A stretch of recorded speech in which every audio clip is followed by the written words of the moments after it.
Welcome to the Dirty Side of Leadership podcast with Ron and Kristin, where leadership meets entertainment. This podcast features stories with names and certain aspects that have been changed to keep submissions private. Enjoy the show. Welcome to episode 75 of the Dirty Side of Leadership podcast, where leadership meets entertainment. And welcome back, Ron. Sorry, folks, for those tuning in. Usually, we've been very prompt for the last 74 episodes, and we've had every Thursday morning, you've woken up to a new, fresh episode from us. But Ron got stranded in Florida. Hey, not a bad place to get stuck, if I might add. Kristin, it was horrible. I mean, it was just terrible. I was at a resort. I was stranded. Sounds horrible. It was rough. Now, we did have some heavy rains, ended up flying. I got a flight into Charlotte and drove back to Charleston, got in late Wednesday night. So we would not have had time for our producer to edit. But I'm happy to be home, and I'm glad we're going to do a makeup episode. Absolutely. And it sounds like you had a planes, trains, and automobiles situation. Sure so for those that have seen that movie, it's one of my all-time favorites, actually. But it's not just sitting at a resort with your feet up. Ron had to work hard to get home.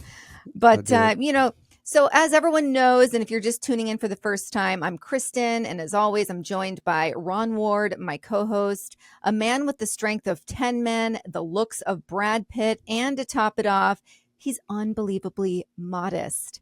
And in this episode, I can't keep a straight face.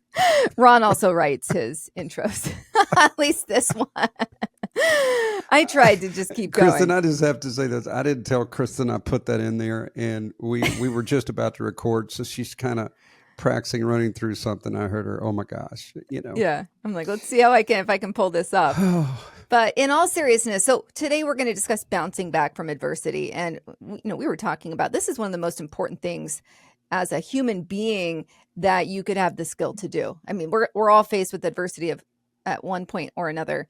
But the ability to bounce back from it, that is something that varies from person to person. And so we're going to give you some of the tools to be able to do that today, and then share some personal stories. I'm going to discuss what steps I personally took after learning my husband's experience as a Portland police officer during the riots of 2020 were being covered as mostly peaceful protests, not the unlawful riots that they actually were. So that for me is going to be my story of bouncing back, not just laying back and taking it, right? I'm so excited that you're going to tell that story. I even suggested it because Kristin told me that a long time ago.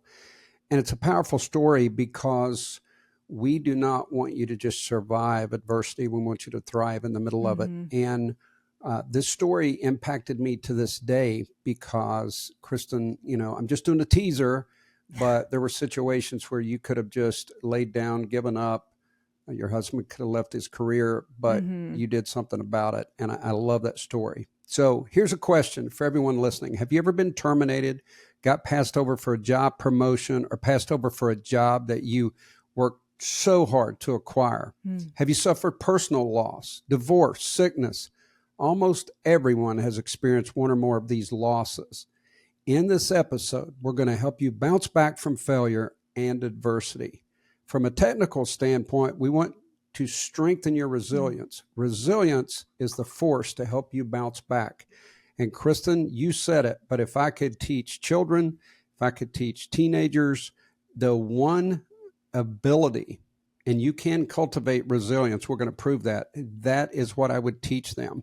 Because if you give up, if you quit, if you live in victimhood, you're never going to be successful. You're never going to do anything great. Yeah, no, absolutely. And, I was just thinking about this. My son is taking Taekwondo. I've shared that, and he's working towards his orange belt now. In his class, almost every single, he only goes twice a week, but almost every day that he's there, somebody ends up crying, one of the kids. And they're crying because they haven't met this skill, or this skill isn't up to par in their mind. And I'm trying to figure out what would bring them to this point where they feel, one, that it's appropriate to cry in front of the entire class. And I'm talking mainly boys. I don't understand it. They're crying because their skill is not where they want it to be, instead of working harder to achieve that skill. And, I feel like it's a new kid every week that I see crying. And so, Ron, when I was thinking about this ability to be resilient and to do something with what you're being dealt with, like, I don't understand it. I'm curious if you have any 2 cents on why is it parents putting this huge amount of pressure on their kids? Do kids have this pressure that they're putting on themselves? Is it atmosphere? Any ideas on that? I'm only going to express an opinion, but I think it's the opposite of parents putting pressure. I think it's parents coddling. As you know, Kristin, I was with my grandson, my daughter in Florida, and he had his moments. He had some meltdowns. And but what I love about it is his parents do not allow that, and he is punished. And you got to know the particular child. There's some children who may respond to a certain form of punishment in a positive or negative way. You have to know your child. It's just like managing employees.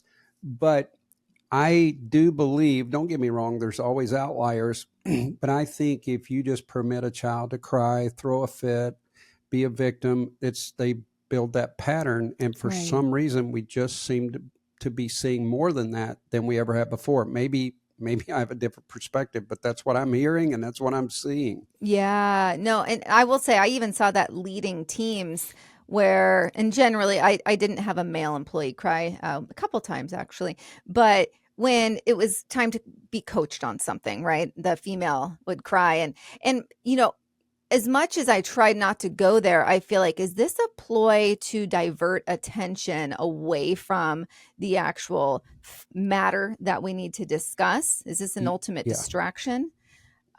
Or is this something from childhood that this is how they always dealt with it? And their parents, when they cried, their parents would move on?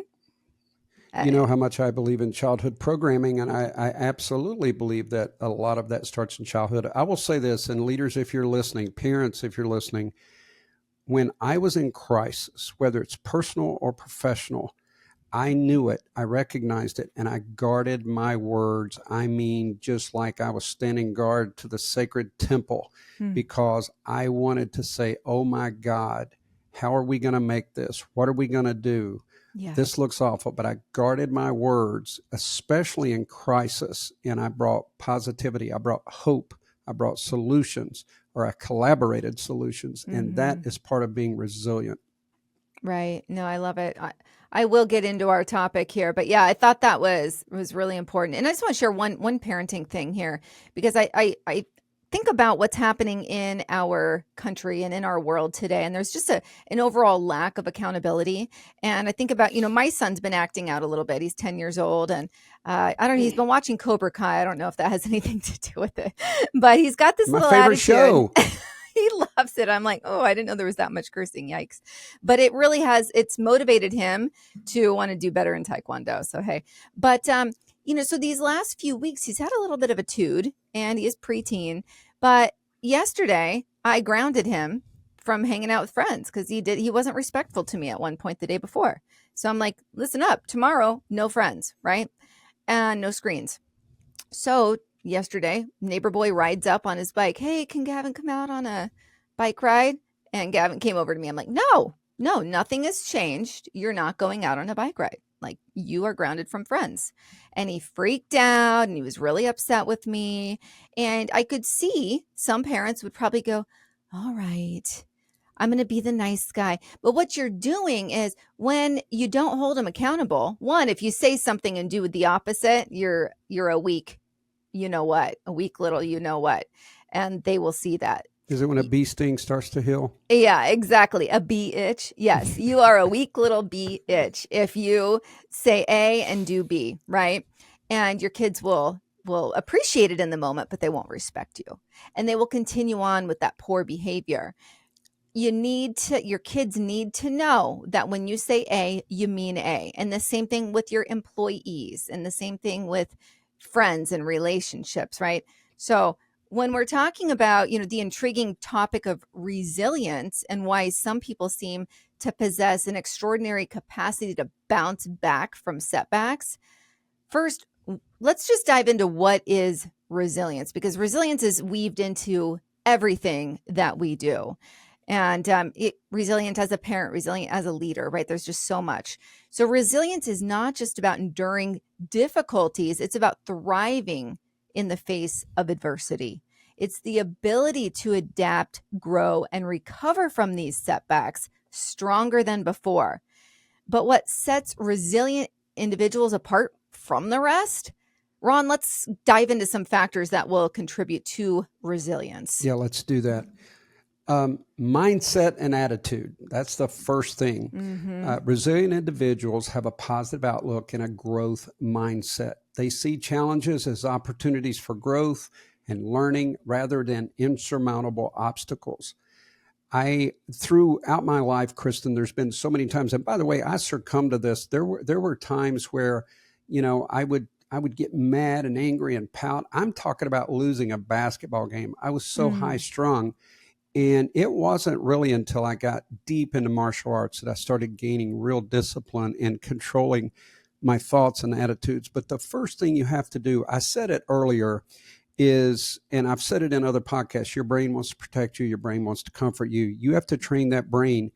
And the first thing you want to do is start spouting off negative statements, or you allow your brain to just run wild. The world is ending, and actually the problem isn't that significant. So you've got to begin to recognize negative thoughts, and you've got to cast them aside, and you've got to replace them with good thoughts. And then your words will follow. Speak positive.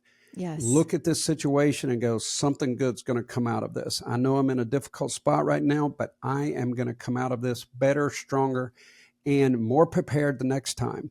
Right. That's just the way it happens. A quick funny story, Kristin, it's in my book, so I'm going to be brief. My instructor came back from Japan, and we learned this whole new fighting system. And you would basically skip across the floor. And I mean, pieces of our meat was all over the floor. And so I did this, but I had... it was gross. Like, what are you telling me? I'm not joking. What, like a rug burn type of deal? Well, it was not a rug, but yes. Right. But friction burn. You learn to cover, I wish I could demonstrate. You learn to cover a distance quickly. You spring off of that back foot. Gracious. And you're moving. You do the circular movement all the time, because if you retreat in a straight line, you're going to get run over. So you learn to sidestep and all that stuff. So it's really fancy footwork. It was very cool, but we trained diligently. But we started doing this. I had a tournament already scheduled like 2 weeks later. So when I went, and this is an excuse, forgive me, people, but I was somewhere between my original style and this new style. And I made the mistake of, these college buddies knew that I had a tournament. They wanted to watch me fight. So what do? I ride with them. It's like an hour and a half away. So I go, and I ended up fighting this guy. And I swear to you, it looked like Howdy Doody, if anyone remembers that old little freckled redheaded guy. Yeah. And he beat me. First fight, and I usually won. That's embarrassing. And I was so embarrassed. So anyway, we get in the car, and it's quiet with a couple buddies, maybe three, I can't remember. Then all of a sudden, finally, one of them said something like, "Has anybody watched Howdy Doody lately?" And oh my God. And it started then. They're like, no. "Hey, Ron, I believe Howdy Doody has a piece of your..." or I think a piece of Howdy Doody's foot's in your ass or something. Oh my God. And then what did I do? Then I threatened to whip all three of them. I let it get to me. So it was just horrible. And I did not have the right mindset. But I will tell you this, Kristin, that is the moment that I upped my training. Nice. And the next tournament I went to, I won the grand championship, but they weren't there to see it. But anyway, I used that negativity. Take my word for it. I used that negativity to train harder. And in my book, I say, but I still can't watch Howdy Doody to this day. You're still triggered. Speaking of, there's this ED commercial out there, And the guy looks like Howdy Doody. And my husband's like, do they pick the ugliest people for these commercials? I'm like, I know. Ew. I'm so But glad you anyhow, explained. I was wondering why you were rough. bringing up an ED commercial at the end of my Howdy Doody story. Go ahead. You're like, what is What's what going is on the here? link here? Oh my goodness. That was a good one. I appreciate that though. And the sentiment. As much as the humor aside, I do appreciate the fact that that drove you in the right direction. Oh goodness. And I love a good razzing. You know, I think it's good for our friends to be able to give us a hard time. And I love it now. yeah, we all get to the point where we appreciate it. It's not a lifelong thing. So something else, emotional intelligence. I like to brag that I think I have a high EQ, or the EI, the emotional intelligence score. And you do too, Ron. I think we took those tests early on in the podcast. We did a whole episode on EQ versus IQ. But emotional intelligence plays a crucial role in resilience. And that's the ability to understand and manage one's emotions, as well as empathize with others. And overall, that's going to enhance resilience in different situations. And I briefly mentioned in the beginning that I wanted to talk about really what the catalyst was for me, leaving this. All I cared about for 20 years was climbing the corporate ladder in banking, right? And in 2020, our worlds were rocked. I mean, everyone's really were, but my specific story is that, and this is late May following George Floyd, that my husband he is a Portland police officer, and he was being faced with very, very bad. I don't have another word for it. Just horrific rioting in Portland. And in the beginning, the Bureau didn't know exactly what they were up against, right? Naturally, it's happened in Minnesota. So for all these other cities to break out to that same extreme was not foreseen initially.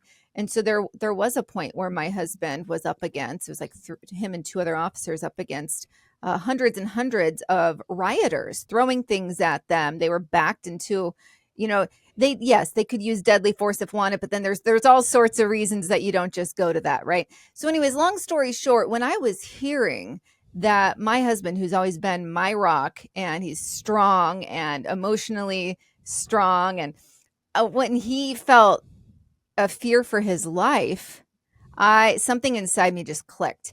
And I immediately was like, I am not going to allow the media to get away with saying that these are peaceful protests, or they were saying mostly peaceful protests. So I, at that point, had zero social media outside of my personal stuff. And that's not the place to air your grievances. So I started a TikTok and I had a rant up my sleeve because I was very upset, and put it out there, and it went viral. And I immediately went from feeling like I was alone on this island to realizing there were a lot of like-minded people out there, right? Even in my own state. And so from there, I was initially focusing on the Northwest and clearing up all of the fabrications that the media were saying. And I was reporting the truth. And then it just went from there. But the whole point is, we were faced with a heavy situation in our household, and I chose to do something about it and actually, right the wrong in a sense. Let's put the truth out there, because we know the mainstream media is not doing that. And it just went from there. So that, I could have laid back and just stayed angry and bitter, but instead I decided to be, turning my anger into action. And that's what I speak out about a lot is that, yes, we're angry. We're all angry about something, but what are we doing about it? That's that action piece. That's so important. And by being active with your anger and actually doing something about it, your mental health will benefit so much. I love that story. And a lot of people don't know this, but I started following Kristin a long time before I was ever on her show, because of I turned it on, and she was passionate and articulate. And, there are fakes in all genres, but Yeah. I could tell she believed what she was saying. So I began to follow her. And then, we put in, I had a different assistant who put in a request to be on your show. That is just a super cool story. And folks, if you're listening, get out of the pit and start to thrive. Do something about it. Get up today. Pursue your goals. Write new goals. Whatever you have to do something. The next thing is social support. And everyone knows how important this is. But, when you go on vacation, I was in Florida and I saw someone talking down to their it appeared to be their wife, and just in public and demeaning this person. Always want to punch someone, but I see that kind of stuff. And if you're listening to us and you're dating, make sure that person supports you emotionally. There is nothing stronger than that. And again, this is so small, but it brought back so many memories for me. Kristin, this plane, you know how much I fly. Oh, yeah. We hit turbulence from Florida to Charlotte.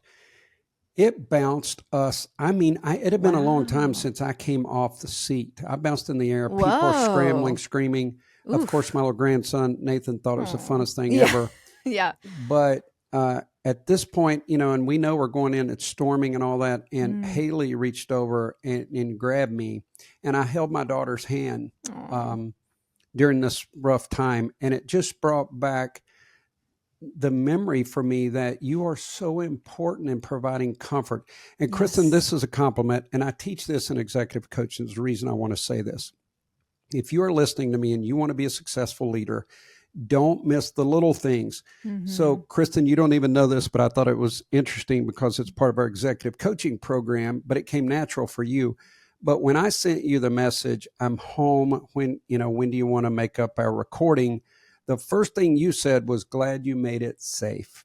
That is the part that leadership forgets. I've watched people they open the door for someone to be compassionate or just show a little concern. Right. And leaders, they miss it. It goes over their head. Like, my child was sick all day yesterday. What do we need to catch up on? You need to get this, and that. Not how's your child doing? Right. It's the little things so many times that makes people a powerful leader. Right. And so provide that social support. And if you don't have social support, go on a quest to get it, but be a supporter yourself. Right. And, even if it doesn't come natural to you, I'd say create a pause, like before you send a text message or an email, or even when you're on the phone and somebody is communicating to you, pause and see if you reacted to what they told you, the full picture of what they told you. So you right? faked it, is what you're saying. No. For me, it does come natural. But for those who do not have that natural empathy, you can, within reason, fake it. And you just have to think, because even myself, Ron, I'm very, I like to focus on, end result, right? Sure. And I know you are too. But sometimes, and it's easy to go, like, for instance, my mom called me the other day and needed help with something. And she was giving me the backstory on how she couldn't get onto a website. And I literally said this, and I feel a little bad now. I said, I don't need the backstory. I just need to know what website you're trying to get onto. And my husband's like, in the background, he's like, wow. And so if I would have done that with an employee, that would not have. I was going to say, now that's different when you know someone's personality. Even in coaching, I tell people, no. We're not going down a rabbit hole. Let's stick with the point. We have to do that a lot. But anyway, those small things, all you got to do, I call it reflective listening. There's always those small things that people are saying. What are they saying to you? What's their body language saying? But we could go on and on with that. Yeah. Oh, I know. We definitely could. So another thing, adaptability and flexibility. And it is, it's in the family. It's a cousin of being resilient, right? But I'll break it down here. So resilient individuals are adaptable and flexible in their approach to challenges. They can pivot, change course, and find alternative solutions when faced with these unexpected obstacles. And I just talked about unexpected obstacles, but something that's wild is when I think about, I was a campaign manager for 9 months, and I would go door knocking and try to promote my candidate, right? And there were so many people, especially people that were Christian conservatives, but they would tell me they didn't vote because of their religion. Like, God's got this, I don't vote, right? And I had a lot of that. Now, the reason I'm tying that into this is I can almost guarantee that they're not happy with the current administration, or not even at a national level, that they're probably not happy with their elected leaders that don't align with them. But by saying I'm unhappy with A, but I'm not going to do anything about it, that is not what we're looking for. That is not this flexibility, this resilience, this adaptability. That is basically laying down.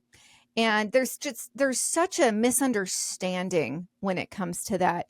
And I could go off on a whole thing. Jesus was the biggest disruptor known to man. He wouldn't want us to just lay back and take it. But that's just something that I have seen, and so many people are misled in what this adaptability, flexibility, resilience should look like.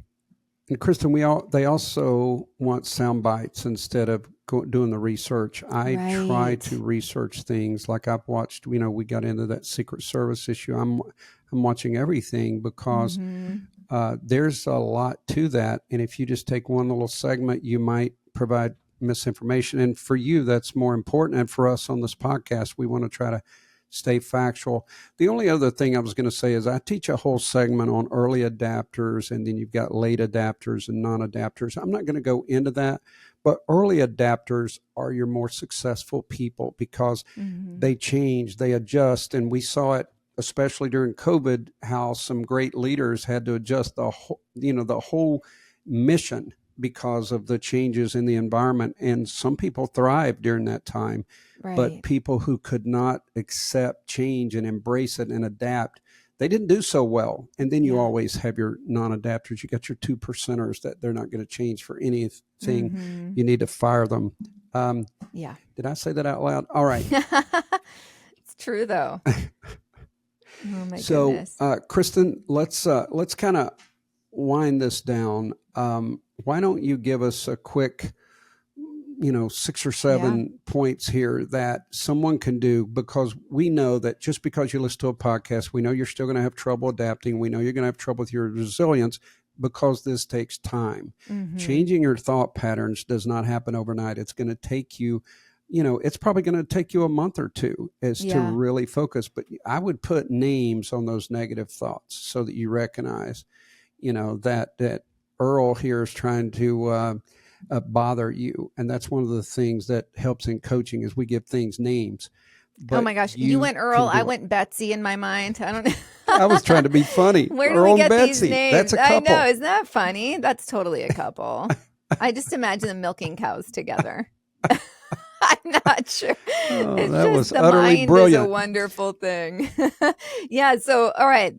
Oh my gosh, this first one, if more people could do this, it'd be incredible. You know what I think everyone should do? It's don't take it personally. I think everyone should go on social media and open their comments, put their opinion out there and open the comment section, because I'll tell you what, when I first started putting stuff out on social media, some of the feedback stung, right?